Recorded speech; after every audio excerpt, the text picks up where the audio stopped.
Hey, everybody. Welcome to the show, Alfie Boe. Thank you so much, Rob. There's so not many people I can do that with. You need a surname that rhymes.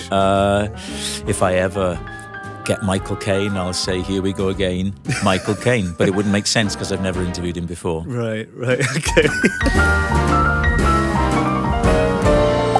Don't forget, you can hear the full-length, longer version wherever you get your podcasts. It's great to see you. I didn't know that your full name is Alfred Giovanni Roncacelli or Caccecchi? Well, Roncalli. Roncalli. Oh, sorry, it's the Roncalli. I was thinking of Carly Simon. It's the Roncalli. It's somebody else. Alfred Giovanni Roncalli Boe. Boe, that's right, yeah. An opera singer. You're many things, but one of the things you are is an opera singer. Wouldn't you have been better off going by Giovanni Roncalli it's so fun. Rather than Alfie Boe? Did you ever think, if I'm going to go into the world of opera, Giovanni Roncalli might be better? You know, I did at one point, but then I felt like, you know, I'd obviously be portraying myself to be Italian. The story of how you got into singing, for people that haven't heard it, is a remarkable one. My story is basically that I used to work in a car factory in Blackpool. And I was singing in amateur shows, singing around the factory to entertain myself and my colleagues. And a guy overheard me in the factory who recommended that I come down to London to audition for an opera company called the D'Oyly Cart. Have you heard of Yes, those? Gilbert and Sullivan. Have you heard of them? I didn't do you think know. I am some Philistine? Well, you know. Yeah, I do, Rob. Yeah. Okay, thank you. Well, it was D'Oyly Cart. Came down, sang for them, got taken on. And for a full year, I went on tour with them before I went to... That's before you went to... Because then you went to study, didn't you? Yeah, I auditioned for two things. One was Phantom, to do the cover role of Raoul in Phantom. And the other thing was the Royal College of Music. And I thought, you know, I'm going to go to college and learn how it works, you know, learn how I'm creating this sound. And I'm glad I did.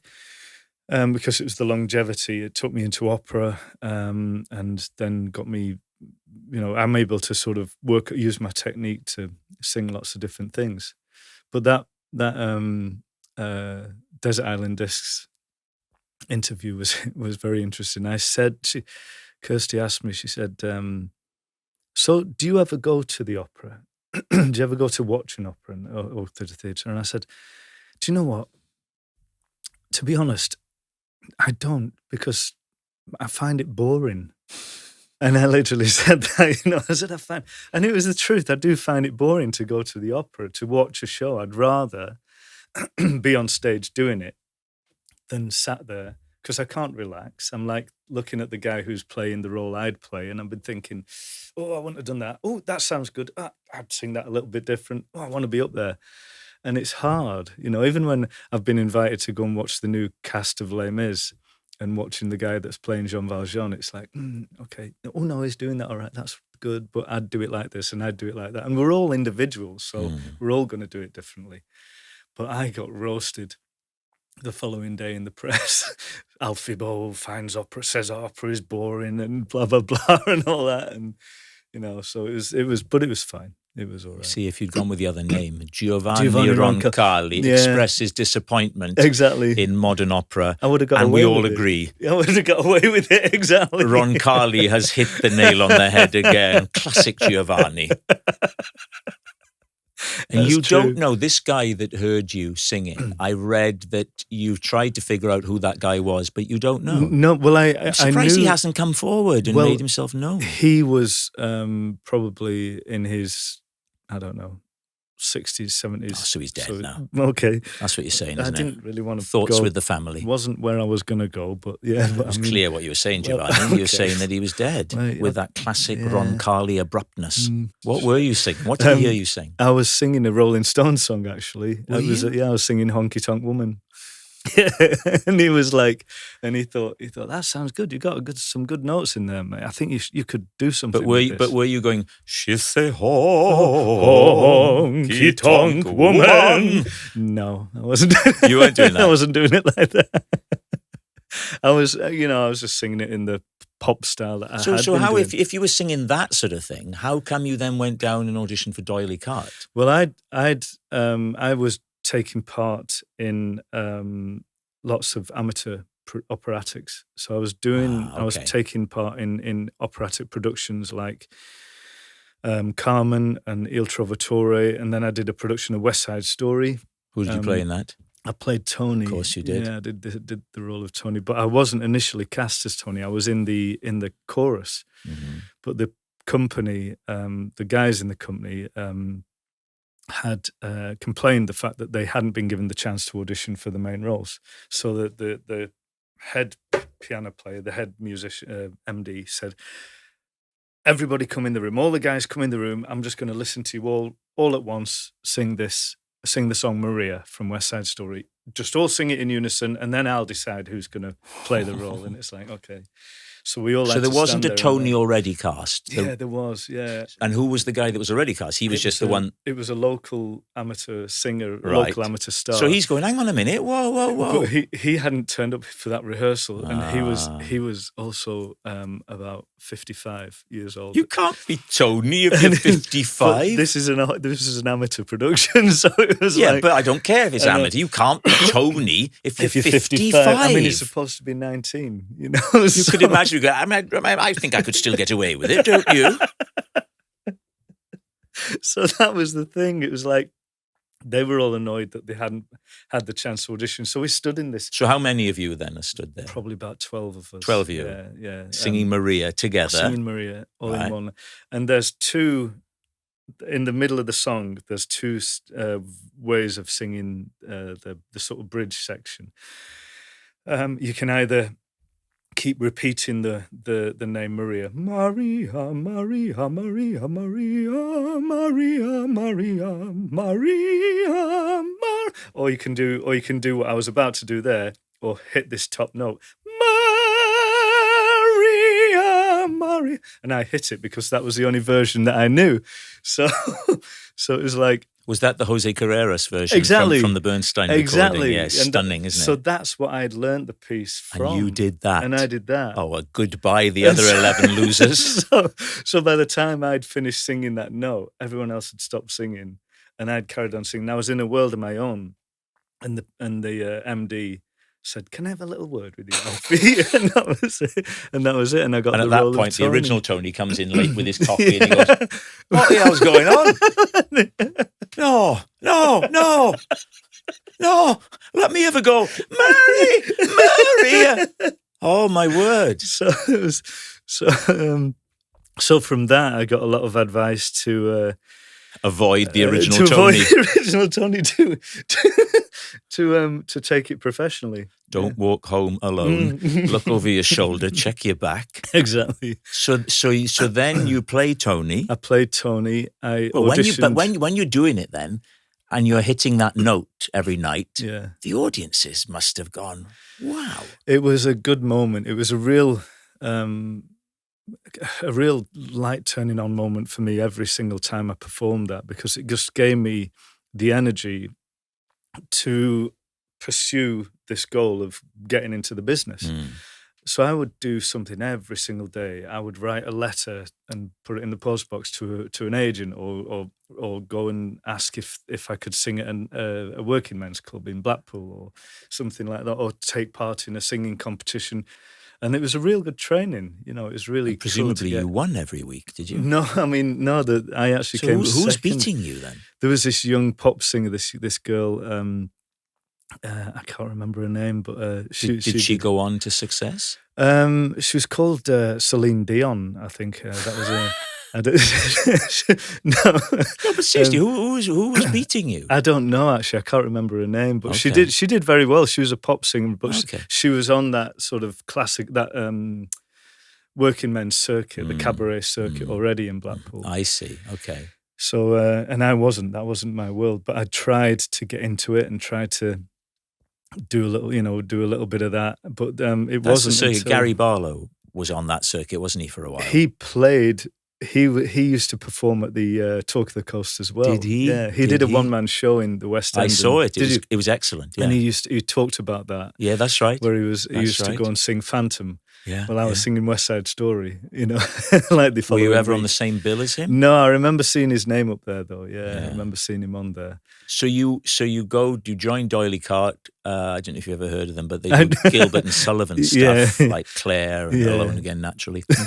That's one for the over There you go. the over 95s. We had his album. And you do that, and then after a year with that, Yeah. and then you go and study. Royal College of Music. And encapsulate what you learnt about the voice. Well, there. Yeah, man, it was 4 years intense singing. You know, the biggest lesson that I had to learn was how to sing quietly and to control my voice on certain volumes and dynamics. I learned languages. I learned styles of classical music. Made big operas. Started to perform operas in the theatre in the school. Got jobs as well on outside of college doing work. So it was a real acting lessons. It was a real influx of information that I was getting every single day. What about the technicalities of where in the mouth you place the sound for different, whether it's an E, an R, and all those different things? Yeah.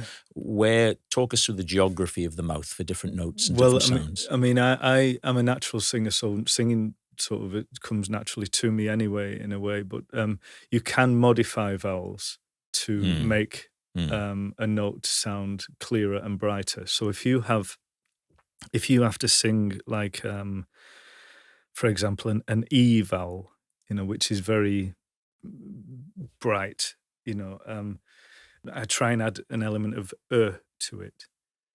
Well, maybe an F vowel. If I'm singing an F vowel. F is not a vowel. No, vowel. Oh, I'm so sorry. F vowel. And it goes, La Speranza. That's very wide. But if I wanted to make it a bit more round, I'd put a bit more in it or R in it. So it'd be La Speranza. And it's a bit of a bigger and rounder and warmer sound than just having the you know? That's very impressive, Alfie. I want to shake your hand. Oh, cheers. Thank you. That's lovely. Thank you. You've not warmed up today? No, I haven't. I've just literally rolled out of bed and... When did you last sing publicly? Oh. When did you last perform singing publicly? About a week ago. Right. So since then, what have you done with your voice? Have you been doing exercises? Not really, no. So that's your voice. Without... And it is 10 to midday. Yeah. Right? And the last time you performed, wow. So are you in a place now, because you perform so much, that your voice is just, it's there? Pretty much, yeah. Wow.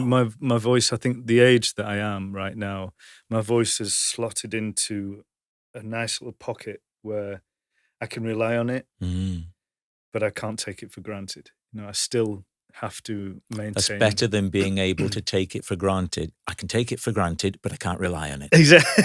No, exactly. So it's that sort of thing. I want to be singing until I'm 52. 50 at least, for another couple of years. Yeah. You know? But look at Tom Jones. Where is he? No, he's not. Has he come in? Sorry, I'm in the wrong room. No, I remember years ago saying to Bryn Terfel, how often do you do your voice exercises? Well, never. Exactly. I said, why? He goes, well, I'm always singing. Yeah. So he's always there. You're always singing around the house. You're singing, you know, singing along to the song. You know, I play guitar, so I'll get the guitar out and just sing along to that or whatever. Can you do bar chords? I can do a few bar proper chords. Yeah. Do annoy me. No, I can't. No. I can just do open chords. The bar chords are hard to do. I know I used to struggle with that. But once you can do them, it opens up a whole world of sound, doesn't it? So I basically, what I do if I'm learning a song, I'll just play that song up and down the neck. I'm just doing bar chords. Yeah. So. Can Michael Ball play the guitar? He not as I know of. No, Not as I know of. talentless, isn't he? He's useless, He's isn't he? useless, absolutely. You have been propping him up Well, for so long. you How know, did that begin, that association with Mike? it started when we were in a production of Kismet at the Coliseum in town. When was that? Probably 11 years ago now, Right. something like 11, 12 years ago. And it was awful. It was the worst. It was the worst production that had ever graced a theatrical stage in London, in the world probably.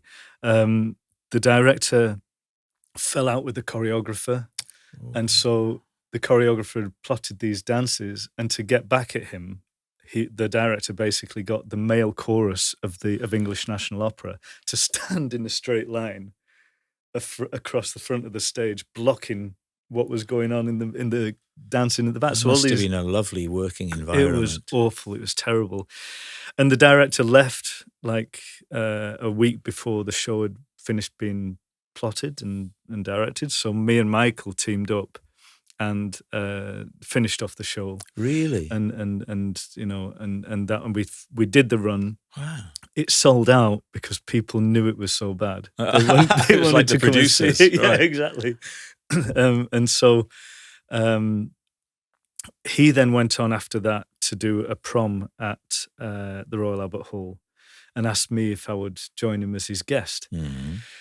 And I came on his show on his concert, and we did our first duet, and it was the Pearlfishers duet from the opera by Bizet, Pearlfishers. Remind us of the melody. Au fond du temple saint, paré de fleurs et d'or, une femme apparaît. I can't remember the rest of the words, but it's a beautiful.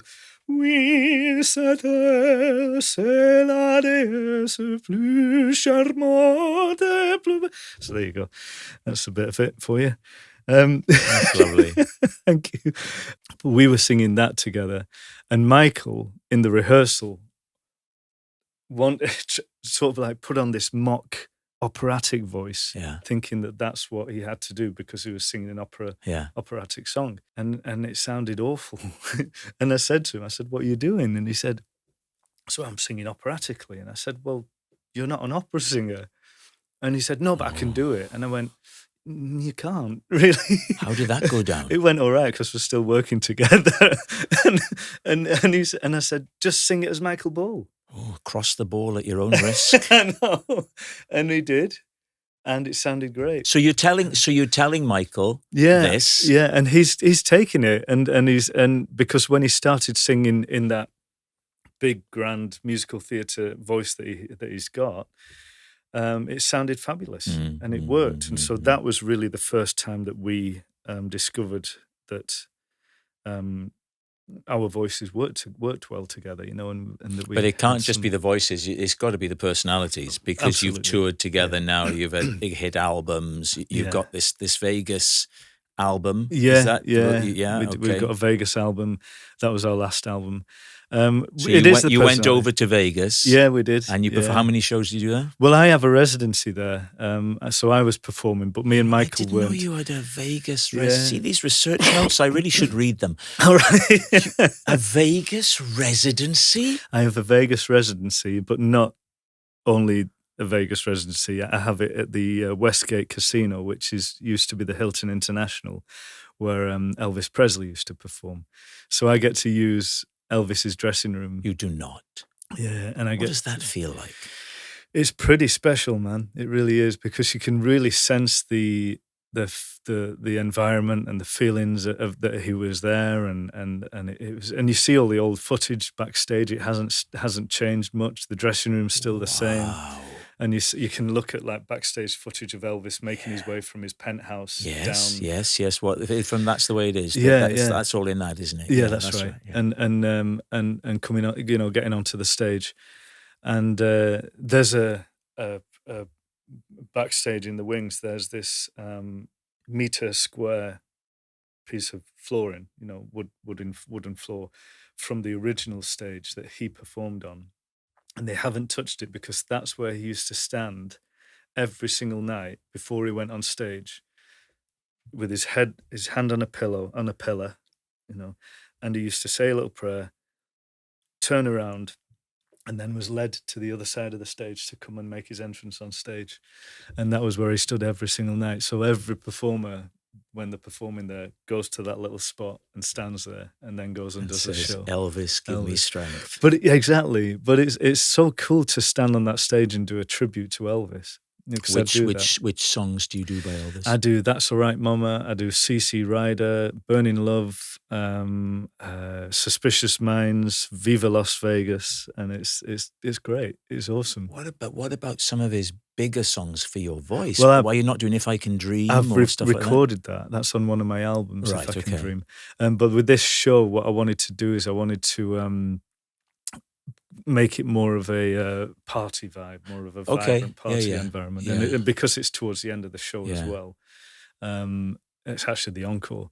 So I come back out and do this big medley, but just leave everybody dancing down the aisles. Yeah. So Michael's a very nice guy and very talented. I've seen him in many, many shows and great company.